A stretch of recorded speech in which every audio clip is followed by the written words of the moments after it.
2026 సంవత్సరంలో ఫిబ్రవరి 15వ తేదీన మహాశివరాత్రి పండుగ రాబోతున్న విషయం మనందరికీ తెలిసిందే. మహాశివరాత్రి పూజ చేయడానికి సరైన సమయం, తిథి, అలాగే ఎలాంటి మంత్రాలు పఠిస్తే మంచి ఫలితం ఉంటుంది అనే విషయాల గురించి ఈ వీడియోలో పూర్తిగా తెలుసుకుందాం. మన హిందూ సంస్కృతిలో పండుగలంటే కేవలం సెలవులు లేదా స్వీట్లు తినడం మాత్రమే కాదు. ప్రతి పండుగ వెనుక ఒక గొప్ప ఉద్దేశం మరియు మన బాడీకి అలాగే మైండ్కి ఉపయోగపడే ఒక మంచి మెసేజ్ ఉంటుంది. అలాగే ప్రతి పండుగ వెనుక అద్భుతమైన సందేశం, నిగూఢమైన అర్థం దాగి ఉంటాయి. ఇది హిందూ ధర్మం మనకు అందించిన గొప్ప సంప్రదాయం మరియు సంస్కృతి అనుకోవచ్చు. ముఖ్యంగా మహాశివరాత్రి అంటే శివభక్తులకు ఒక అతిపెద్ద పండుగ అని చెప్పవచ్చు. అలాగే హిందువులు అత్యంత పవిత్రంగా భావించే పండుగ ఇది. ఈ రోజున చేసే పూజలు మన జీవితంలో ఉన్న కష్టాలను తొలగించి మనకు ఒక కొత్త ఎనర్జీని ఇస్తాయి. ముఖ్యంగా పాజిటివ్ ఎనర్జీని ఇస్తాయి. ఈ రోజున చేసే పూజలతో శివయ్య కరుణ లభిస్తుందని మన పురాణాలు స్పష్టం చేస్తున్నాయి. 2026లో ఈ పండుగ ఎప్పుడు వస్తుంది మరియు ఆ రోజు పూజా సమయం ఏంటి, తిథి ఏంటి, జాగరణ ఎప్పుడు చేయాలనే విషయాల గురించి వీడియోలో తెలుసుకుందాం. ముందుగా డేట్ మరియు టైం విషయానికి వస్తే 2026లో మహాశివరాత్రి ఫిబ్రవరి 15వ తేదీన వస్తుంది. ఈరోజు ఆదివారం కావడం వల్ల భక్తులందరికీ చాలా ప్లస్ పాయింట్ అవుతుంది. మహాశివరాత్రి ఆదివారంతో కలిసి రావడం అంటే చాలా అద్భుతం అని చెప్పుకోవాలి. అలాగే ఆదివారం రోజున ఆఫీసులకు మరియు స్కూళ్లకు సెలవు ఉంటుంది కాబట్టి పూజలు చేసుకోవడానికి మరియు గుడికి వెళ్ళడానికి మనకు చాలా టైం దొరుకుతుంది. ఫిబ్రవరి 15వ తేదీ మధ్యాహ్నం సుమారు 1:30 గంటల తర్వాత చతుర్దశి అనే తిథి స్టార్ట్ అవుతుంది. ఇది మరుసటి రోజు అంటే ఫిబ్రవరి 16వ తేదీ సోమవారం ఉదయం 11:30 గంటల వరకు ఉంటుంది. శివరాత్రి పూజలో అన్నిటికంటే ముఖ్యమైనది అర్ధరాత్రి చేసే పూజ.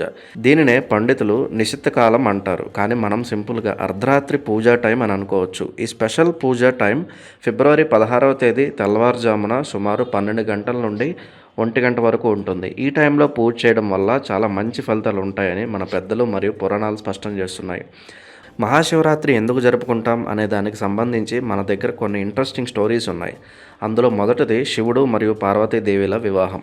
శివుడు తన లైఫ్ భాగస్వామిగా పార్వతీదేవిని స్వీకరించిన రోజు ఇదే అని అందరూ నమ్ముతారు. ప్రకృతి మరియు పురుషుడు కలిసిన రోజుగా దీన్ని చెప్తారు.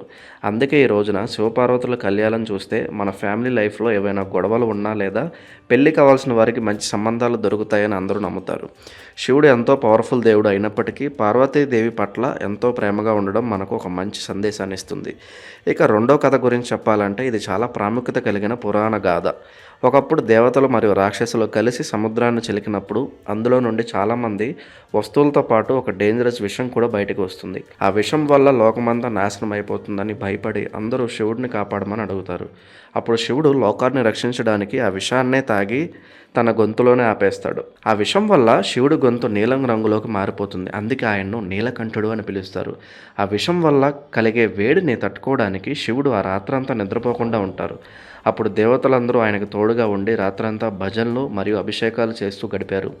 ఆ రోజు జ్ఞాపకార్థమే మనం ఇప్పటికీ శివరాత్రి రోజున నిద్రపోకుండా జాగారం చేస్తాము. శివరాత్రి రోజున మనం చేసే పనులలో ఉపవాసం మరియు జాగారం చాలా ప్రధానమని చెప్పవచ్చు. ఉపవాసం అంటే రోజంతా ఏమీ తినకుండా ఉండటం.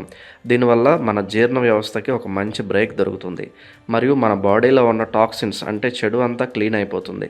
కేవలం హెల్త్ పరంగానే కాకుండా మన మనసును కంట్రోల్లో ఉంచుకోవడానికి ఉపవాసం చాలా హెల్ప్ అవుతుంది. అయితే హెల్త్ బాగాలేని వారు లేదా వయసులో పెద్దవారు ఏమీ తినకుండా ఉండడం కష్టం కాబట్టి వారు పండ్లు మరియు పాలు తీసుకుంటూ కూడా ఈ ఉపవాసం చేయవచ్చు. దేవుడు మన భక్తిని చూస్తాడు, కానీ మనం ఎంత కష్టపడుతున్నామో అనేది చూడడు. కాబట్టి మన శరీరం యొక్క కండిషన్ బట్టి మనం ఉపవాసం చేయాలో వద్దో నిర్ణయించుకోవచ్చు. ఇక జాగారం విషయానికి వస్తే రాత్రంతా నిద్రపోకుండా దేవుడిని తలుచుకోవడం వల్ల మనలో ఉన్న నెగిటివ్ ఆలోచనలు పోయి పాజిటివ్ వైబ్స్ వస్తాయి. ఈ రోజున ఓం నమ శివాయ అనే మంత్రాన్ని వీలైనన్ని ఎక్కువసార్లు అనుకోవడం వల్ల మన శరీరం మరియు బ్రెయిన్ చాలా రిలాక్స్ అవుతాయి. దీనివల్ల మన డైలీ లైఫ్లో ఉండే స్ట్రెస్ తగ్గుతుంది. సైన్స్ ప్రకారం కూడా శివరాత్రి రోజున భూమి యొక్క ఎనర్జీ చాలా డిఫరెంట్గా ఉంటుంది. ఈ రాత్రి మనం వెన్నుముక్క నిటారుగా ఉంచి కూర్చోవడం వల్ల మనలో ఉన్న ప్రాణశక్తి పైకి ప్రవహిస్తుంది. అందుకే ఆ రాత్రి పడుకోకుండా కూర్చోవడం వల్ల మనకు తెలియని ఒక ఎనర్జీ వస్తుంది. శివలింగానికి చేసే అభిషేకం ఈ పండుగలో ఒక మెయిన్ పార్ట్. శివుడికి నీళ్లు లేదా పాలతో అభిషేకం చేయడం అంటే చాలా ఇష్టం. అభిషేకం కోసం పాలు, పెరుగు, నెయ్యి, తేనె మరియు పంచదార ఉపయోగిస్తారు. వీటినే పంచామృతాలు అంటారు. ఇలా అభిషేకం చేస్తున్నప్పుడు మన మనసులో ఉన్న కోరికలను కోరుకుంటే అవి ఖచ్చితంగా నెరవేరుతాయని భక్తుల గట్టి నమ్మకం. అలాగే శివుడి పూజలో మారేడు దళాలు అంటే బిల్వపత్రాలు వాడటం చాలా ముఖ్యం. 3 ఆకులు కలిసి ఉండే ఈ మారేడు దళం మన కంటికి కనిపించే 3 గుణాలకు గుర్తుగా ఉంటుంది. ఈ ఆకులతో పూజ చేయడం వల్ల మనం గతంలో చేసిన తప్పులన్నీ పోయి మంచి జరుగుతుందని పురాణాలు చెప్తున్నాయి. గుడికి వెళ్ళి ఒక మారేడు దళం భక్తితో పెట్టినా కూడా శివయ్య అనుగ్రహిస్తాడు. శివరాత్రి రోజున 4 ప్రహారాల పూజ అని ఇంకొక పద్ధతి ఉంటుంది. అంటే సాయంత్రం 6 గంటల నుండి మరుసటి రోజు ఉదయం 6 గంటల వరకు రాత్రిని 4 భాగాలుగా చేసి ఒక్కో భాగంలో ఒక్కో రకమైన అభిషేకం చేస్తారు. మొదటి టైంలో పాలతో అభిషేకం చేస్తారు, అది మనకి శాంతిని ఇస్తుంది. రెండో టైంలో పెరుగుతో చేస్తారు, ఇది హెల్త్ బాగుండాలని కోరుతూ చేస్తారు. మూడో టైంలో నెయ్యితో చేస్తారు, ఇది ఐశ్వర్యం కోసం. మరియు 4వ టైంలో తేనెతో శివుడికి పూజ చేస్తారు, ఇది మనకు జ్ఞానం రావాలని చేస్తారు. ఈ 4 పూజల్లో పార్టిసిపేట్ చేయడం వల్ల లైఫ్లో ఎప్పుడూ లేనంత ప్రశాంతత దొరుకుతుంది. చాలామంది భక్తులు ఈ 4 పూజలు అయ్యే వరకు ఏమీ తినకుండా చాలా నిష్ఠగా ఉంటారు. ఈ పండుగ రోజున మన ఊర్లలో ఉండే శివాలయాలకు వెళ్ళి అక్కడ జరిగే భజనల్లో మరియు పూజల్లో పాల్గొనడం ఒక అద్భుతమైన అనుభవం అని చెప్పవచ్చు. గుడిలో ఉండే గంటల శబ్దం మరియు అందరూ కలిసి చేసే ఓంకార నాదం మన మైండ్ సెట్ని పూర్తిగా మార్చేస్తాయి. మనలో ఉండే భయం మరియు ఆందోళనను తొలగించి ఒక రకమైన ధైర్యాన్ని ఇస్తాయి. ముఖ్యంగా 2026లో ఫిబ్రవరి 15 ఆదివారం రావడం వల్ల ఫ్యామిలీ అంతా కలిసి శివాలయానికి వెళ్ళడానికి కూడా ఒక మంచి ఛాన్స్ ఉంటుంది. శ్రీశైలం లేదా కాళహస్తి లాంటి పెద్ద టెంపుల్స్లో ఈ రోజున లక్షలాది మంది భక్తులు వచ్చి స్వామిని దర్శించుకుంటారు. చాలామందికి శివరాత్రి అంటే కేవలం జాగారం చేయడం అని మాత్రమే తెలుసు, కానీ ఆ రోజు చేసే మెడిటేషన్కి చాలా పవర్ ఉంటుంది. మన బాడీలో ఉన్న ఎనర్జీ సెంటర్స్ అన్నీ ఈ రోజున చాలా యాక్టివ్గా ఉంటాయి. అందుకే ఒక చోట ప్రశాంతంగా కూర్చొని కళ్ళు మూసుకొని దేవుణ్ణి తలుచుకుంటే మన ఆలోచన విధానం మారుతుంది. పిల్లలకు కూడా మన కల్చర్ గురించి మరియు పండుగల వెనుక ఉన్న సైన్స్ గురించి చెప్పడానికి ఇది ఒక మంచి టైం.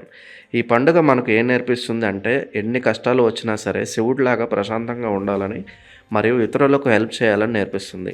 శివుడు అలంకారాల కంటే అమాయకమైన భక్తికి త్వరగా కరిగిపోతాడు, అందుకే ఆయనను భోలా శంకరుడు అని పిలుస్తాము. ప్రస్తుత రోజుల్లో అందరూ సాఫ్ట్వేర్ ఉద్యోగాలు లేదా బిజినెస్లలో చాలా బిజీగా ఉంటున్నారు, కాబట్టి ఇలాంటి పండుగలు మనకు ఒక మంచి ప్రశాంత వాతావరణాన్ని అందిస్తాయి.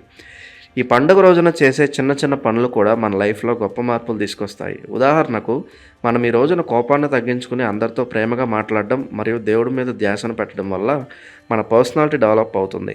శివుడు అంటేనే ఒక డిసిప్లైన్ మరియు ఒక పద్ధతి. ఆయన ఫాలో అవడం వల్ల మన డైలీ లైఫ్లో వచ్చే వర్క్ ప్రెషర్ మనం ఈజీగా హ్యాండిల్ చేయవచ్చు.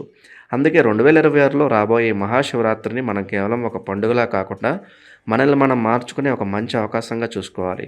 ఇక పూజ గదిని ఎలా రెడీ చేసుకోవాలనే విషయం గురించి కూడా కొంచెం మాట్లాడుకుందాం. శివరాత్రి రోజు ఉదయాన్నే తలస్నానం చేసి ఇంటిని శుభ్రం చేసుకోవాలి. పూజ గదిలో శివుడి ఫోటో లేదా శివలింగాన్ని ఉంచి దానికి గంధం మరియు కుంకుమ పెట్టాలి. దీపం వెలిగించి మనకు తోచిన పండ్లు లేదా నైవేద్యం సమర్పించాలి. ఇంట్లోనే ఉండి శివపురాణం చదువుకోవడం లేదా యూట్యూబ్లో శివ స్తోత్రాలు వినడం వల్ల ఆ ఇల్లంతా ఒక పాజిటివ్ ఎనర్జీతో నిండిపోతుంది. రాత్రిపూట జాగారం చేసేటప్పుడు బోరు కొట్టకుండా ఉండడానికి దేవుడి పాటలు పాడుకోవడం లేదా శివుడికి సంబంధించిన కథలు చెప్పుకోవడం చాలా బాగుంటుంది. దీనివల్ల మనకు నిద్ర రాదు మరియు దేవుడి మీద ధ్యానం కూడా ఉంటుంది. ఈ విధంగా శివరాత్రి జాగరణ చేస్తే అద్భుతమైన ఫలితాలు ఉంటాయి. చాలామంది ఈ రోజున ఉపవాసం అంటారు, కాబట్టి మరుసటి రోజు అంటే సోమవారం ఉదయం పూజ ముగించుకొని భోజనం చేస్తారు. దీనినే పారణ అంటారు. ఈ పారణ చేసేటప్పుడు కూడా ఒకేసారి ఎక్కువ ఫుడ్ తీసుకోకుండా లైట్గా ఉండే ఫుడ్ తీసుకోవడం మంచిది. ఇలా తీసుకోవడం ఆరోగ్యానికి ఎంతో మంచిదని చెప్పుకోవచ్చు. ఎందుకంటే బాడీ రోజంతా ఖాళీగా ఉంది కాబట్టి ఒక్కసారిగా హెవీ ఫుడ్ తింటే డైజెషన్ ప్రాబ్లమ్స్ వస్తాయి. అలాగే పండుగ రోజున మనం చేసే దానాలకు కూడా చాలా విలువ ఉంటుంది. పేదవారికి అన్నదానం చేయడం లేదా వస్త్రాలు దానం చేయడం వల్ల మనకు పుణ్యం వస్తుందని అందరూ నమ్ముతారు. మన దగ్గర ఉన్న దానిలో కొంత ఇతరులకు ఇవ్వడం అనేది శివుడికి నిజమైన పూజ. మహాశివరాత్రి పండుగలో ఉండే ఇంకొక గొప్ప విషయం ఏమిటంటే ఇది అందరినీ ఒకటిగా చేస్తుంది. కులం లేదా మతం అనే తేడా లేకుండా అందరూ శివాలయాలకు వెళ్ళి ఒకే క్యూలో నిలబడి స్వామిని దర్శించుకుంటారు. ఈ యూనిటీ అనేది సమాజానికి చాలా అవసరం. 2026లో ఈ పండుగను మనం ఇంకా గ్రాండ్గా సెలబ్రేట్ చేసుకోవడానికి ఇప్పటి నుండే ప్లాన్ చేసుకోవచ్చు. ముఖ్యంగా ఇంట్లో ఉండే పెద్దవారు పిల్లలకు శివతత్వం గురించి అంటే శివుడి గొప్పతనం గురించి వివరించి చెప్పాలి. ఆయన తల మీద ఉన్న గంగ మరియు చంద్రుడు అలాగే గొంతులో ఉన్న పాము ఇవన్నీ దేనికి సింబల్స్ అనేది వివరిస్తే పిల్లలకు మన సంప్రదాయం మీద గౌరవం పెరుగుతుంది. 2026 ఫిబ్రవరి 15 ఆదివారం నాడు రాబోతున్న మహాశివరాత్రి అందరికీ ఒక మంచి మెమరీ లాగా ఉండాలి. ఆ రోజున మన శక్తి మేరకు ఉపవాసం ఉండి శివనామ స్మరణ చేస్తూ గడిపితే మనకు మరియు మన ఫ్యామిలీకి ఆ పరమశివుని ఆశీస్సులు ఎప్పుడూ ఉంటాయి. శివలింగం మీద పోసే ప్రతి నీటి చుక్క మన మనసును క్లీన్ చేస్తుందని నమ్ముతూ భక్తితో పూజ చేసుకుందాం. ఈ ఆర్టికల్లో చెప్పిన టైమింగ్స్ మరియు పద్ధతులను మైండ్లో పెట్టుకుని మీరు మీ పూజను ప్లాన్ చేసుకుంటే ఈ పండుగను చాలా హ్యాపీగా జరుపుకోవచ్చు. శివుడి దయ వల్ల అందరి లైఫ్లో ఉన్న చీకట్లు పోయి వెలుగులు రావాలని చెప్పి కోరుకుందాం. ఈ వీడియో మీకు నచ్చినట్లయితే లైక్ చేయండి, షేర్ చేయండి. ఇలాంటి మరిన్ని వీడియోల కోసం ఛానల్ని సబ్స్క్రైబ్ చేసుకోండి.